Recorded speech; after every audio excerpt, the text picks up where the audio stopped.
Okay, next question 36. The gravitational field due to mass distribution is this in x direction. Taking the gravitational potential to be 0 at infinity, its value at distance x is. तो इसके लिए formula एक ही formula होता है, delta V is equal to minus E D R. Okay, let's see. Delta V is equal to minus E dot D R. And इसके बाद क्या करते हैं, फिर हम लिमिट लगा देते हैं, ऐसे इंटीग्रेशन लगाते हैं, है ना. इनफाइनाइट पे कितना दिया है, 0 आर पर वी. तो निकलना है अभी वी टू इनफाइनाइट पे 0 है ना. तो इसको डी लिखेंगे, यहाँ पर इंटीग्रेशन कर रहे हैं तो डी लिखते, डेल्टा नहीं लिखते, है ना. डी वी, तो 1 का वी आ जाएगा, अपर लिमिट वी है, और इधर वैल्यू पुट कर देंगे. सेम डायरेक्शन में रहते, डॉट प्रोडक्ट में कॉस 0 1 हो जाता है, तो हमेशा मोस्ट ऑफ द टाइम 1 हो जाता है. तो यहाँ पर ई की वैल्यू इसको हम ऐसे लिख देंगे, infinite R E D are, E D x लिख देंगे इसको, है ना, बिकॉज एक्स के टर्म में. तो बस अभी integration X to the power -3 का X to the power -2 by -2 है, और सिंप्लीफाई कर लेंगे तो ये आंसर आ जाएगा. ठीक है. तो next one is the change in potential energy when the body of mass m is raised to the height nr from the earth surface. तो अर्थ सरफेस से मैंने बताया चेंज ऑफ पोटेंशियल एनर्जी का formula ये use कर सकते हैं direct, delta U equal to M G H upon 1 plus H by R, और एच की वैल्यू पुट कर दो, एन आर दोनों जगह, और सिंप्लीफाई कर लो. तो स्टैंडर्ड फार्मूला जैसे याद कर सकते, भूल गए तो वही u2 माइनस u1, है ना. 38. If mass of the earth is m, radius is r, gravitational constant is g, then work done to take 1 kg mass from earth surface to infinity. तो work done is equal to change of potential energy u2 minus u1, u2 0 हो गई, और u1 ये मास 1 kg है m1, तो ये आ जाएगा फिर, right. No big deal in this. 39. Rocket is launched with the velocity 10 km per second. If radius of the earth is r, then minimum height attained by it will be. Law of conservation of energy से कर सकते हैं इसको, k1 plus p1 is equal to k2, 0 हो जाएगी, plus p2, तो यहाँ पे पुट करेंगे. तो अर्थ सरफेस पर r है, हाइट पर r प्लस h हो जाएगा. इसको जब हम सिंप्लीफाई करते हैं, सिंप्लीफाई करते जाओ, इसको स्मॉल m पहले से ही कैंसिल हो चुका, ये आएगा. ये वेलोसिटी पुट कर दी मीटर पर सेकंड में, फिर क्रॉस मल्टीप्लाई करके ये सॉल्व किया, अभी ये स्टेप आ जाएगा. फिर और अभी क्रॉस मल्टीप्लाई नहीं किया, अभी किया, तो ये स्टेप आ गया. यहाँ से हमने h कॉमन लिया, और ये वैल्यू आई, और फाइनली इतना आता है. ठीक है. तो it is very close to, it is close to 4r. 3.57 is nearest answer is 4r. तो solution you can do your own, है ना, ये अपने आप सॉल्व कर सकते हैं. बट की पॉइंट क्या है, ये पॉइंट है एनर्जी कंजर्वेशन, है ना. ओके, तो just let me show you once more.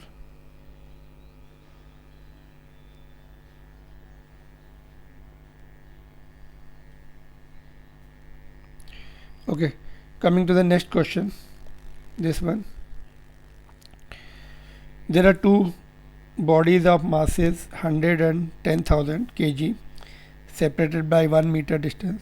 At what distance from the smaller body the intensity of gravitational field will be 0? है ना.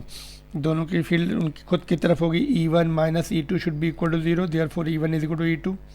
फील्ड में हमेशा E1 is equal to E2 से start कर सकते हैं, चाहे ग्रेविटेशनल फील्ड हो, चाहे तुम्हारी इलेक्ट्रोस्टैटिक फील्ड हो. उसके बाद रूट भी लेना पड़ता है, नहीं तो फिर वो कॉम्प्लिकेटेड हो जाता है. रूट क्लियर, ये आया, ये आया, यहाँ से x is equal to 1/11 metre. ठीक. 41. The gravitational potential energy of the body of mass m at the surface is this much. Its gravitational potential energy at height re from the earth's surface will be. here r is the radius of the earth. तो gm1 m2 upon r plus H है ना, तो ये value h की value भी put कर दी है, ठीक है, तो 2r ही हो जाएगा। अभी क्या किया ऑप्शन हमें g के टर्म्स में, तो हमने क्या किया r से मल्टीप्लाइड एंड डिवाइड, तो ये टर्म g हो जाता है gm/r², तो माइनस ये g हो गया m/r, तो ये ऐसा आंसर लिख सकते हैं, ठीक है, ऑप्शन में जैसा दिया वैसे चेंज कर लो, ठीक है। 41 हो गया, 42 ओके आंसर देगा। नाउ 42 देखते हैं। escape velocity of the body of mass, escape velocity of body of 1 kg mass on the planet is 100 meter per second. Gravitational potential energy of the body at that planet. तो gravitational potential energy gm1 m2 by r and escape velocity से पहले gm by r निकाल लो। escape velocity से value निकाल ली जो हमें चाहिए, ये फार्मूला होता है, तो स्क्वायर कर दिया तो ये आ गया, यानी gm/r की वैल्यू आ गई। अभी हमने पुट कर दिया पोटेंशियल एनर्जी का formula, m is given, small m is given, तो ये वैल्यू ऊपर से पुट कर दी, -5000 आ गई, और यूनिट क्या होगी जूल, ठीक है। 43 देखते हैं। Body of mass m start falling from the point 2r above the earth's surface. Its kinetic energy when it has fallen to the point r above the earth's surface है ना, small r1 r2 निकालने पड़ेंगे। Earth surface then potential energy निकालनी है, तो conservation of energy का formula put करते K1 plus P1 is equal to K2 plus P2। Initially zero थी पोटेंशियल एनर्जी, देखो यहाँ पे R1 देखो, R1 इज हाइट 2r है, अर्थ सरफेस है, तो R1 will be 3r, small r1 हमेशा। और सेकंड केस में हाइट r बची, तो अर्थ से डिस्टेंस सेंटर से 2r, तो ये पुट करनी है हमें प्रॉपरली, दैट्स ऑल। इसमें यही ध्यान रखना था, initially R1 3r, kinetic energy निकालनी है, ये सेंटर से 2r डिस्टेंस पर रह जाएगा, सिंप्लीफाई करेंगे तो ये आंसर आता है, ठीक है। 44 body is projected vertically upward from the surface of the planet of the radius r with the velocity equal to half of the escape velocity. The maximum height attained, again energy conservation, K1 plus P1 is equal to K2 plus P2, K2 0 हो जाएगा, K1 escape velocity का आधा, तो square होने से ये 1/4 आगे आ जाएगा, और ये रूट हट जाएगा इसका, और ये तुम्हारा पोटेंशियल एनर्जी अर्थ सरफेस पे -gmm/r होती, और हाइट पे -gmm/r प्लस h। तो h के लिए सॉल्व करेंगे, अभी सिंप्लीफाई करेंगे, स्मॉल m तो पहले से ही कैंसिल हो जाते हैं, है ना, r भी चले जाएंगे, नहीं r नहीं जाएंगे, अभी ये पहले सिंप्लीफाई करेंगे बाद में जाएंगे। तो क्रॉस ये आ गया, फिर ये आ गया, फिर क्रॉस मल्टीप्लाई करके सॉल्व किया तो ये आ गया। Solving is just to independent, do the independent practice, यहाँ से मत देखो, कॉन्सेप्ट देखो और सॉल्व करो। 45 kinetic energy needed to project a body of mass m from the earth surface to the infinity, तो kinetic energy is half mv², v कितना होता है, एस्केप वेलोसिटी के बराबर होना चाहिए, दैट्स ऑल। एस्केप वेलोसिटी का दूसरा वाला फार्मूला पुट कर दिया, √2gr, तो ये आ जाएगा answer. Next one is VE and VP denotes the escape velocity from the Earth and another planet having the twice the radius and same mean density. तो मीन डेंसिटी वाला formula, radius and density वाला formula use करेंगे, ये वाला, इसको change कर लो, मास को volume into density लिख दिया यहाँ पर, तो यहाँ से एक आर चला जाएगा, r² बचेगा, डेंसिटी बचेगा, ये रिलेशन बचेगा, बाकी तो कांस्टेंट रहेंगे सभी। पहले पुट कर दी, सेम मीन डेंसिटी थी, तो रेडियस ट्वाइस थी, तो यहाँ पे 1/4, तो रूट से बाहर 1/2, तो ये आंसर आ जाएगा,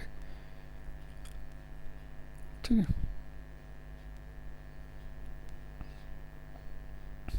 ओके, तो VE is equal to Vp by 2. Next one is missile is launched with the velocity less than the escape velocity.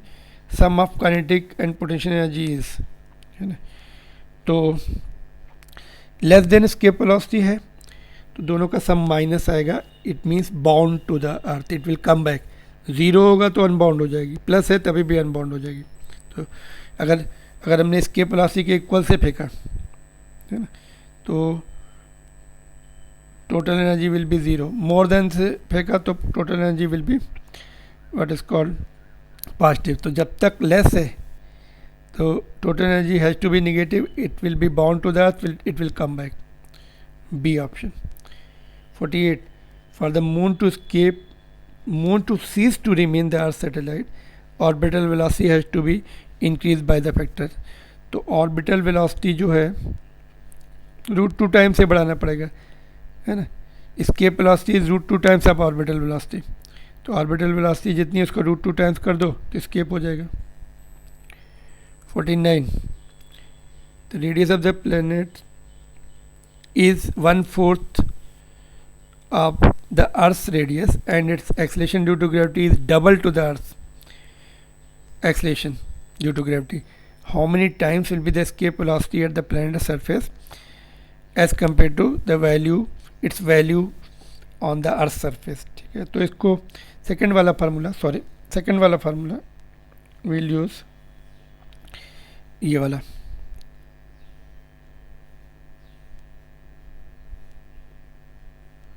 ठीक है, तो इसमें क्या दिया देखते हैं. रेडियस 1/4 है ना. Okay, just let me highlight it.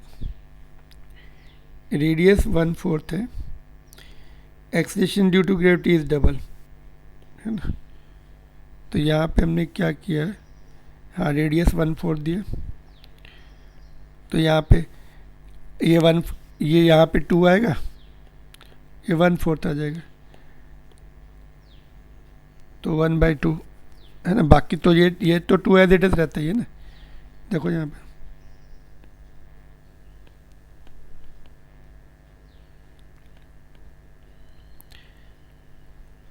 ये 2g लिखेंगे, यहाँ पे ये r/4 लिखेंगे, तो ये आएगा √2gr/2. तो ये तो एज इट इज है और बाकी ये रूट के अंदर ही है, तो 1/√2 टाइम्स. ठीक है, ये 2 कैंसिल नहीं करना है. √2gr तो इसके वेलोसिटी होती है, v रहती है वो v/√2. ठीक है, v/√2 तो √2 टाइम्स आंसर है. ठीक है, तो next one is 50th. 4 particles each of mass m are located at the vertices of square of side L. The gravitational potential due to these particles at the center. तो side L है, तो ये तुम्हारा Pythagoras theorem से L√2 हो जाएगा diagonal. और हमें डिस्टेंस क्या चाहिए, सेंटर से कॉर्नर्स की चाहिए, आधा करना पड़ेगा डायगोनल, तो डायगोनल का हाफ कर दिया. ठीक है, तो ये L/√2 आ गया रेडियस, मतलब डिस्टेंस जो है पॉइंट की कॉर्नर से. उसके बाद फार्मूला लगा दिया, ये 4 टाइम्स ऑफ v, एक का लिख दिया -gm/r और 4 टाइम्स कर दिया उसको, तो ये आंसर आ जाएगा. ठीक है, 4 को रूट के अंदर भेज दो 16, तो ये 32 हो जाएगा रूट के अंदर. ठीक है, तो next one is the radius and mass of the earth are increased by 0.5%. which of the following statement are true at the surface of the earth? ठीक है, सबके फार्मूले लिखो. g का फार्मूला लिखा हमने, v का लिखा और पोटेंशियल एनर्जी का. ठीक है, तो रेडियस बढ़ गई, ये नहीं रेडियस हाँ इंक्रीज हो गई, तो ये टर्म बढ़ा तो g डिक्रीज हो जाएगा, तो ये सही है. इसमें मास एंड रेडियस, अच्छा इसमें मास रेडियस, हाँ mass and radius and mass दोनों बढ़े, तो इसमें यहाँ पे 0.5 आएगा और यहाँ पे 2 बार आएगा 0.5, स्क्वायर है ना, एक कैंसिल हो जाएगा, एक 0.5 बढ़ेगा, 1 मतलब 0.5% से बढ़ा है तो कितना होगा, इनफैक्ट 1.05 होता है। देखो जब बढ़ते 0.5% से बढ़ता है तो यहाँ पे मैं लिख रहा हूँ ऊपर m dash will be 1.05 m, radius भी 1.05 r डैश। तो यहाँ पे नीचे स्क्वायर है तो एक 1.05 बड़ी हुई वैल्यू बचेगी, है ना, इसलिए ये तुम्हारा हो जाएगा डिक्रीज। यहाँ पे दोनों में सिंगल पावर है, 1.5 1.05 1.05 कैंसिल हो जाएगा, नो चेंज। इसमें भी वही, ये भी 1.05 ये भी 1.05, तो नो चेंज, है ना। तो this is the good question. 52 देखते। Simple pendulum has the time period t1 when on the earth surface and t2 when taken to the height r above the earth surface where r is the radius of the earth. The value, तो time period का formula क्या होता है, 2 L by ji effective. तो जी effective surface पे तो जी है, height पर निकालना पड़ेगा ग्रेविटेशन के फार्मूले से। तो देखते जी इफेक्टिव कितना आ रहा है, height h is equal to R g/4 आ रहा है। तो टाइम पीरियड जो है डिवाइड कर देंगे इन्वर्सली, है ना, तो ये जो 1/4 ऊपर चला जाएगा t1 का, है ना, ऐसा फार्मूला होता है। चलो सी है।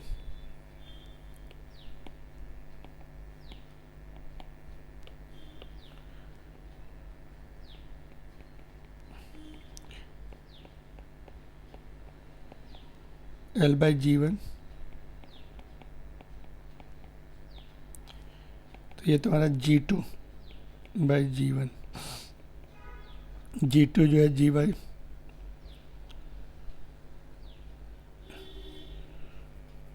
इन्वर्सली प्रोपोर्शनल, है ना, तो नीचे G है, तो ये G/4 है, तो 1/4 रूट के अंदर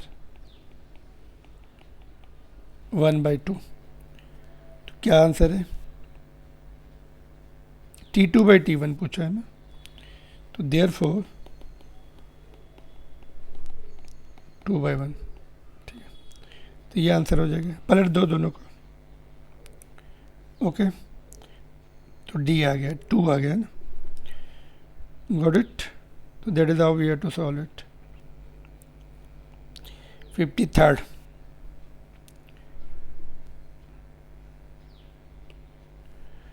an earth satellite of mass m revolves in the circular orbit of height h from the surface of the earth. Radius r is the radius of the earth and g the acceleration due to gravity at the surface of the earth. The velocity of the satellite, orbital velocity, which is equal to root gm by small r. Small r is equal to r plus h.